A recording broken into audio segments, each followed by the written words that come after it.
Hello friends, today we will discuss an introduction about strabismus. Strabismus or squint is a very vast topic and I will just try to touch on basic and important concepts in strabismus. So in this lecture would like to discuss about definition of strabismus, then classification, etiology, clinical features, anatomy, why do we treat strabismus, then how to evaluate or examine strabismus, and what are the common types of strabismus. This may all not be covered in one lecture, so I will try to make a series of small lectures to cover this. How do we define strabismus or squint? Strabismus or squint is defined as deviation or misalignment of the eyes. So this term strabismus has originated from a Latin word which means squinting. So normally both eyes should look straight, but if one eye looks straight and one eye is deviated, or if both eyes are deviated and they are not central, then it is called as strabismus. In this photograph on the left side you can very clearly see that the right eye appears to be in center, but the left eye appears to be deviated excessively inside, so or medially, so it is an esotropia. In the slide on the in the photograph on the right side you can see that the left eye appears to be central, whereas the right eye is deviated upward, so this is called as hypertropia. So how do we classify strabismus? Strabismus can be classified in terms of direction of deviation. It can be either hyperdeviation, hypodeviation, or it can be divergent squint or a convergent squint. So you can see in these photographs, the first photograph is showing that the right eye is deviated inward, so it is also called as esotropia or convergent squint. In the second photograph, or number B, the right eye is deviated outward, so it is exotropia or divergent squint. In the third photograph you can see that the right eye is moved upward, so it is hypertropia or hyperdeviation or upward squint. And in the last photo you can see that the right eye is deviated downwards, this is called as hypotropia.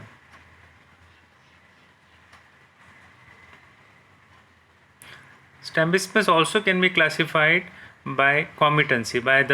There is one criteria called as committancy. So strabismus can be either concomitant squint or it can be non-concomitant squint. So what do we mean by committant squint? So committant squint means that the angle of deviation is equal in all directions of gaze. If the patient is looking the straight, the deviation is same. If the no matter where the patient looks, the deviation of the eyes remains same. So that is called as committant squint. And concomitant squint means the deviation changes. The deviation is not same in all directions of gaze. So non-committant squint usually occurs when there is a paralysis of extraocular muscle or when there is restriction of the extraocular muscle.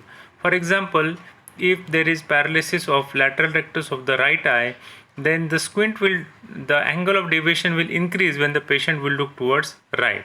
So this is called as non-committant squint.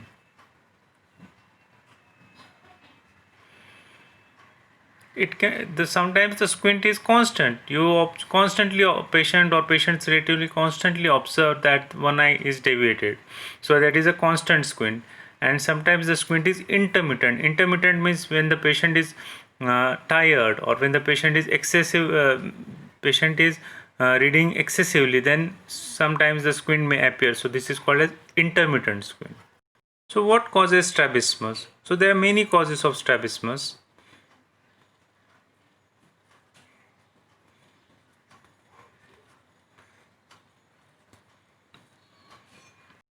The commonest cause is high refractive error or anisometropia. If high degree of uncorrected hypertropia means hypermetropia in children may cause excessive conversion of the eyes and it may lead to convergent strabismus.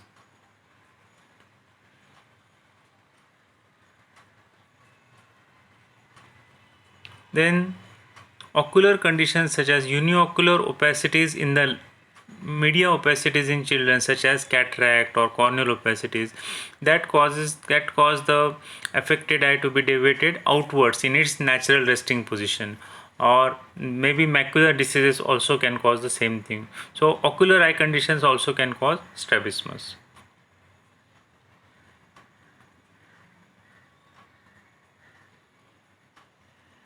Then some types of squints run in families and are mostly presented as inherited cases. So family history is very important in the evaluation of strabismus.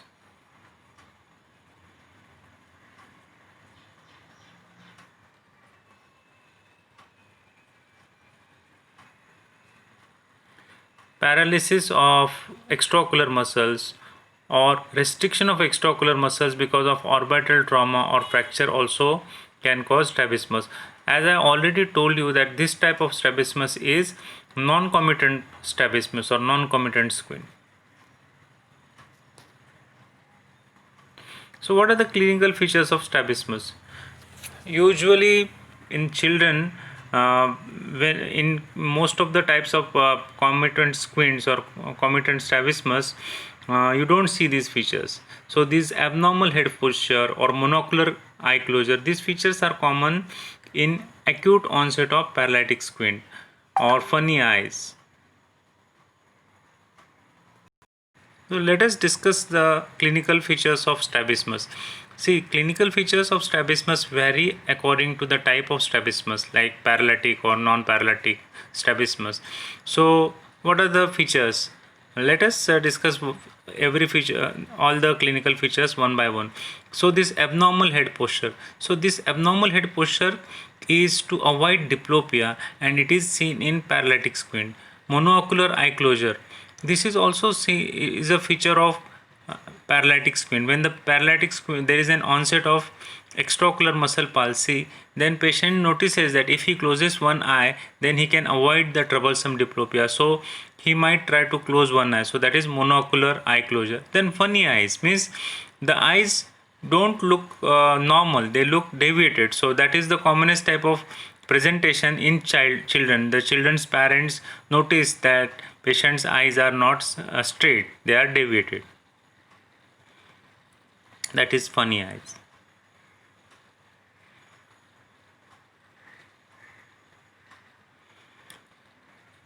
See, this diplopia or double vision, this there is the type of diplopia in squint is binocular diplopia, means when the patient is keeping both eyes open, then only diplopia occurs.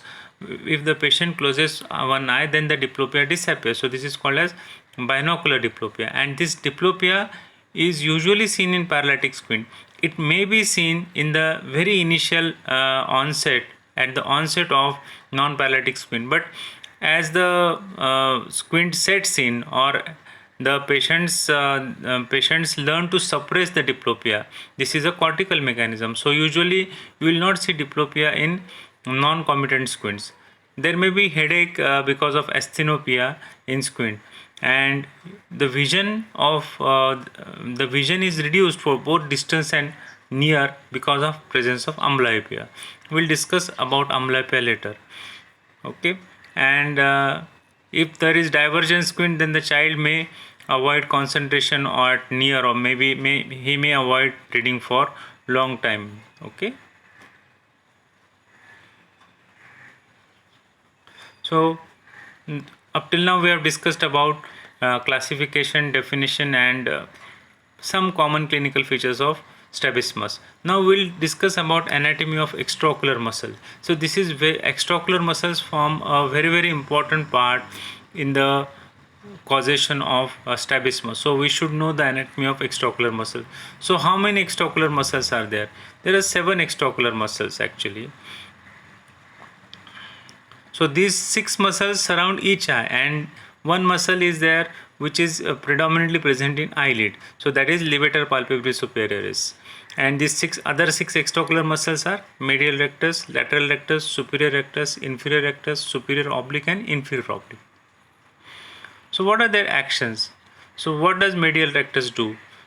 Medial rectus, what does it do? It does adduction, means medial movement of the eye.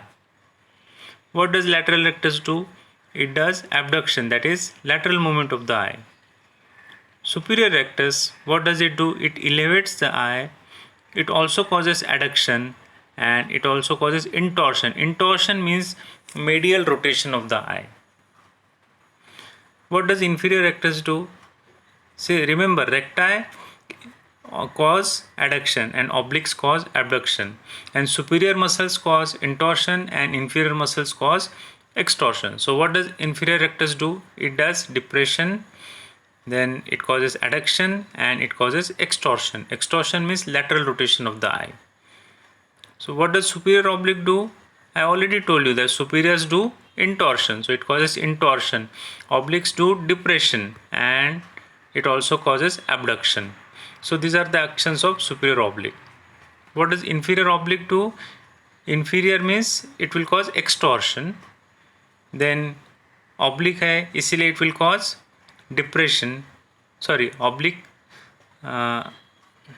Superior oblique causes depression, while inferior oblique causes elevation. It is opposite recti. See, superior rectus causes elevation, but superior oblique causes depression. So in inferior oblique causes elevation, then it also causes abduction. So in nutshell, the two obliques are abductors, the two recti are adductors, the two superiors are intorters, and two inferiors are extorters. Apart from that, this superior oblique and inferior rectus will cause depression, while inferior oblique and superior rectus will cause elevation. So this is a diagram which shows the actions of extraocular muscles. So where do they originate from? They originate from a common tendinous ring that is called as annulus of Zinn. So the four recti, these originate from a common tendinous ring, which is a ring of fibrous tissue that surrounds the optic canal at the back of the orbit, and from their origin, these muscles pass anteriorly to attach to the sclera of the eyeball. The name recti is derived from the Latin straight. This represents the fact that the recti muscles have a direct path from origin to attachment. This is in contrast with oblique muscles which have an angular approach of the eyeball.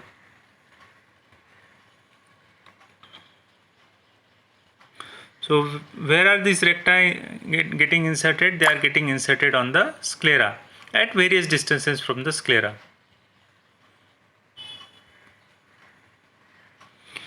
This diagram is showing oblique muscles. So let us discuss about oblique muscles also. The superior oblique originates from the body of sphenoid bone. Its tendon passes through the trochlea and attaches to the sclera of the eye posterior to superior rectus, whereas the inferior oblique originates from the anterior aspect of the orbital floor and attaches to the sclera posterior to the lateral rectus. Each of the extraocular muscle is supplied by two anterior ciliary arteries, except the lateral rectus, which is supplied by only one anterior ciliary artery. Nerve supply. Third, fourth and sixth nerve, these are responsible for supply of the extraocular muscle. So the third nerve means oculomotor nerve, supplies or innervates medial rectus, inferior rectus, superior rectus and inferior oblique, whereas the fourth supplies superior oblique and the sixth supplies lateral rectus. You must be knowing the role of SO4 and LR6. SO4 means superior oblique is supplied by fourth nerve, LR6 means lateral rectus is supplied by the sixth nerve, and rest of the muscles are supplied by third nerve, that is oculomotor nerve. So let us stop this lecture now. So please go through the anatomy and actions of extraocular muscles, and also go through the common symptoms of strabismus and definition of strabismus. In the subsequent lectures we'll continue the discussion of strabismus.